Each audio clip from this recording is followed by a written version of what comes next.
Pronto, olha, Fábio, assim, eu acho que os trabalhadores da saúde, de forma geral, né, que estiveram na linha de frente do combate à pandemia, sentiram efetivamente na pele, né, esse não é um jogo de palavras, realmente, as dificuldades do enfrentar, realmente, essa crise sanitária absurda. É uma situação realmente terrível.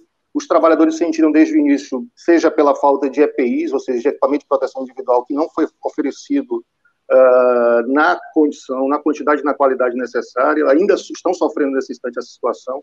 Então, assim, a população, óbvio, sentiu, principalmente a população mais pobre, a periferia. Eu acho que eu estava ouvindo no final da fala aí no debate que vocês estão realizando, falando do impacto sobre a periferia. Eu sou um trabalhador da atenção básica, da atenção primária à saúde, e assim, ou seja, é o setor do Sistema Único de Saúde responsável exatamente por garantir a atenção inicial, a primeira atenção, a atenção de primeiro contato, garantir o trabalho de promoção e prevenção, ou seja, garantir o contato inicial à população da periferia, principalmente, que procure o serviço.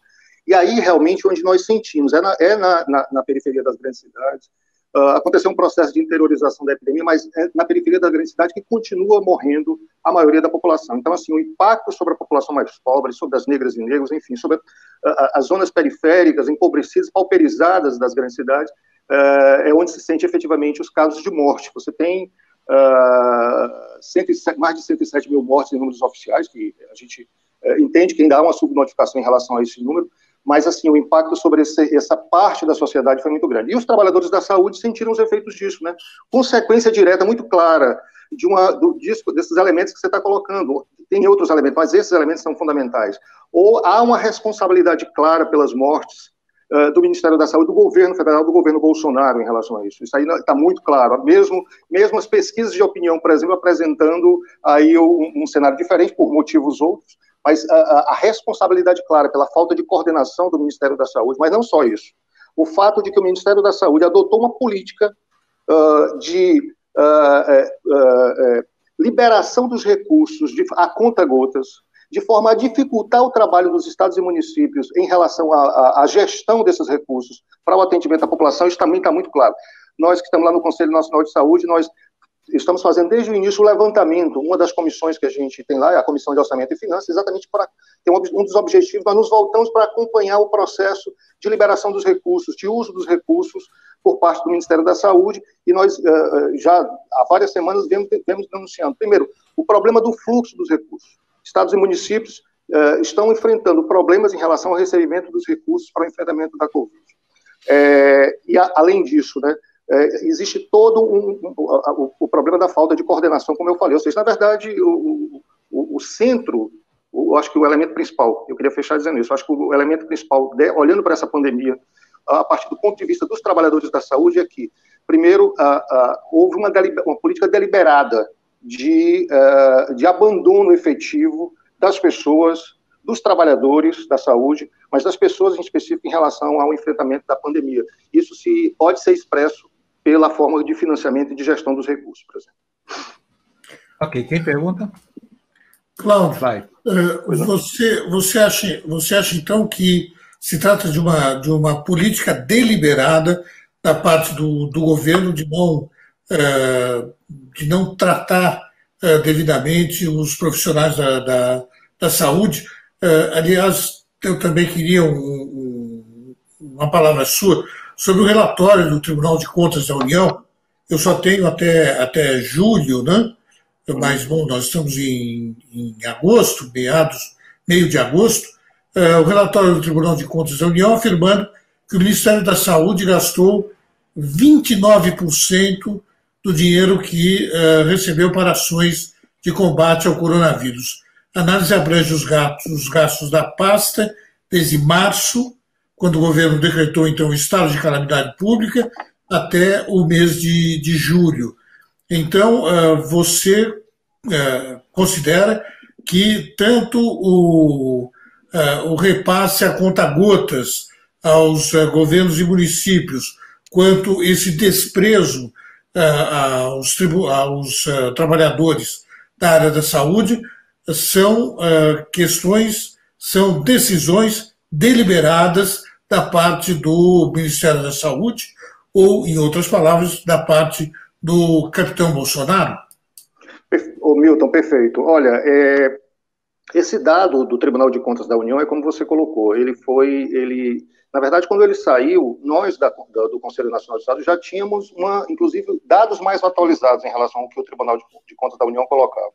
Na época, ele colocava esses 29% de recursos pagos. Hoje, se a gente for olhar os números de hoje, mais especificamente da semana passada, porque a gente levanta semanalmente, né? Mas até quinta-feira da semana passada, o governo tinha pago em torno de 48%. Não estava mais nos 29% que o TCU levantou, já está em torno de 48%. Mas o problema, o Milton, na verdade, a gente precisa olhar a seguinte questão. Existe esse elemento aí da baixa execução orçamentária, esse é um elemento fundamental. Quando a gente olha para o número, especificamente agora, nós estamos no mês de agosto, na metade do mês de agosto, ou seja, já estamos com mais de 107 mil mortos, e até agora o governo só gastou 48%, pagou 48% dos recursos, dos 41,2 bilhões que estão direcionados, que foram aprovados para o enfrentamento da Covid-19, o governo só pagou agora, efetivamente, 48%, em torno de 20 bilhões de reais. Esse aí já é um elemento grave, mas tem um outro elemento também, que é o fato de que, quando a gente falou, eu falei em conta-gotas, mas a realidade é que o governo resolveu fazer o seguinte, adotar a seguinte política.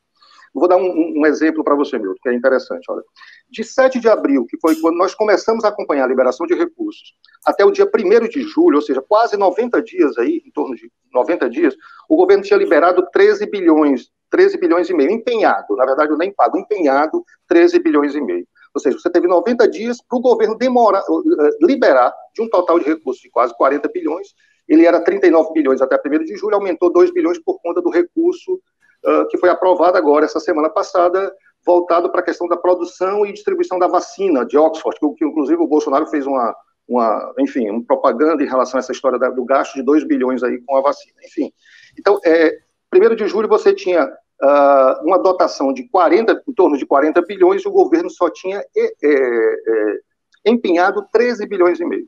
Quando foi em 1º de... Aí se você pega os dados de 1º de julho, por exemplo, até o dia 14 de julho, ou seja, 14 dias de execução orçamentária e financeira, o governo nesse período liberou 13 bilhões e meio. Ou seja, o governo demorou 90 dias para liberar 13 bilhões e em 14 dias ele liberou 13 bilhões de uma vez. E qual é o problema que isso provoca? Para os estados e municípios, provoca um problema terrível de como usar. Ou seja, há um problema de fluxo, na verdade, de liberação também. Além da questão da baixa execução, dos recursos poucos que estão sendo liberados para o atendimento, tem a questão do fluxo desses recursos também, que está provocando um problema nos estados e municípios em relação à questão de como é que se organiza para se usar o recurso. O recurso chegou, não estava sendo liberado, estava sendo liberado lentamente, e de repente é liberado um monte de recursos de uma vez. Isso foi outro problema também provocado pela política. Por isso, olhando esse contexto todo, é que a gente faz a leitura de que há uma política deliberada do governo, exatamente de atrapalhar o processo, a ação por parte dos estados e municípios em relação ao enfrentamento da Covid.